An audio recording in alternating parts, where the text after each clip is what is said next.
महादेव जी कहते हैं, हे पार्वती, अब गीता के 15वें अध्याय का महत्व सुनो। गौड़ देश में कृपाण नरसिंह नामक एक राजा थे, जिनकी तलवार की धार से युद्ध में देवता भी परास्त हो जाते थे। उनका बुद्धिमान सेनापति शस्त्र और शास्त्र की कलाओं का भंडार था।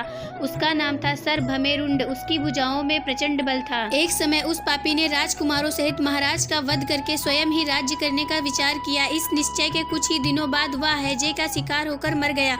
थोड़े समय में वह पापात्मा अपने पूर्व कर्म के कारण सिंधु देश में एक तेजस्वी घोड़ा हुआ। उसका पेट बहुत सटा हुआ था। घोड़े के लक्षणों का ठीक ठाक ज्ञान रखने वाले किसी वैश्य के पुत्र ने बहुत सा मूल्य देकर उस अश्व को खरीद लिया और यत्न के साथ उसे राजधानी तक ले आया। वैश्य कुमार वह अश्व राजा को देने को लाया था। यद्यपि राजा उस वैश्य कुमार से परिचित थे, तथापि द्वारपाल ने जाकर उसके आगमन की सूचना दी। राजा ने पूछा, किस लिए आए हो? तब उसने स्पष्ट शब्दों से उत्तर दिया, देव, सिंधु देश में एक उत्तम लक्षणों से संपन्न अश्व था, जिसे तीनों लोकों का एक रत्न समझकर मैंने बहुत सा मूल्य देकर खरीद लिया है। राजा ने आज्ञा दी, उस अश्व को यहाँ ले आओ।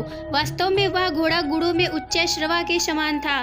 सुंदर रूप का तो मानो घर ही था। शुभ लक्षणों का समुद्र जान पड़ता था।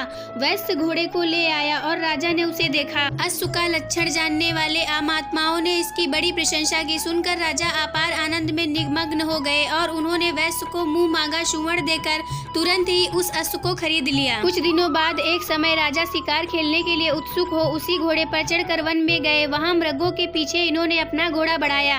पीछे पीछे सब ओर से दौड़कर आते हुए समस्त सैनिकों का साथ छूट गया। वे हिरणों द्वारा आकृष्ट होकर बहुत दूर निकल गए। प्यास ने उन्हें व्याकुल कर दिया। तब वे घोड़े से उतरकर जल की खोज करने लगे। घोड़े को तो उन्होंने वृक्ष की डाली में बांध दिया और स्वयं एक चट्टान पर चढ़ने लगे। कुछ दूर जाने पर उन्होंने देखा कि एक पत्ते का टुकड़ा हवा से उड़कर शिलाखंड पर गिरा है। उसमें गीता के 15वें अध्याय का आधा श्लोक लिखा हुआ था। राजा उसे पढ़ने लगे। उनके मुख से गीता के अक्षर सुनकर घोड़ा तुरंत नीचे गिर गया और अश्व शरीर को छोड़कर तुरंत ही दिव्य विमान पर बैठकर वह स्वर्गलोक को चला गया। तत्पश्चात राजा ने पहाड़ पर चढ़कर एक उत्तम आश्रम देखा, जहाँ नाग, केसर, केले, आम और नारियल के वृक्ष लहरा रहे थे। आश्रम के भीतर एक ब्राह्मण बैठे हुए थे, जो संसार की वासनाओं से मुक्त थे। राजा ने उन्हें प्रणाम करके बड़ी भक्ति के साथ पूछा, ब्राह्मण, मेरा अश्व जो अभी अभी स्वर्ग को चला गया, उसमें क्या कारण है? राजा की बात सुनकर त्रिकालदर्शी, मंत्रवेत्या एवं महापुरुषों में श्रेष्ठ विष्णु शर्मा नामक ब्राह्मण ने कहा, हे राजन, पूर्व काल में तुम्हारे यहाँ जो सर भमेरुंड नामक सेनापति था, वह तुम्हें पुत्रों सहित मारकर स्वयं राज्य हड़प लेना चाहता था।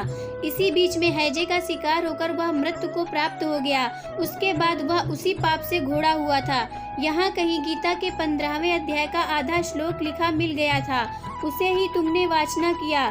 उसी को तुम्हारे मुख से सुनकर वह अश्व स्वर्ग को प्राप्त हुआ है। तदंतर राजा के पार्श्ववर्ती सैनिक उन्हें ढूंढते हुए वहां आ पहुंचे। उन सबके साथ ब्राह्मण को प्रणाम करके राजा प्रसन्नता पूर्वक वहां से चले गए और गीता के 15वें अध्याय के श्लोका अक्षरों से अंकित उस पत्र को बार बार पढ़कर प्रसन्न होने लगे। उनके नेत्र हर्ष से खिल उठे।